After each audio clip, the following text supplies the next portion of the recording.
Let's unbox the Life of a Showgirl glitter vinyl case. So I am so happy that I managed to get one of these. These dropped at 6 in the morning in Australia, and I stayed up all night because I knew the drop was coming. I was very tired the next day, but it was worth it.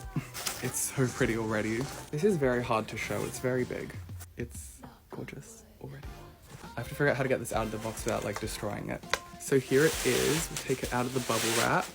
This is so pretty. I can't even show the full thing in frame. It's so big. But like, it is gorgeous. As some of you guys will know, I have 2 of the acoustic piano ones, so this is my 3rd one. I'm so excited to have this. Okay, you can't really see me, but here it is. It's so pretty though. I love it. I love it so much. Worth every dollar. This is my baby now. I'm not having kids, this is my baby.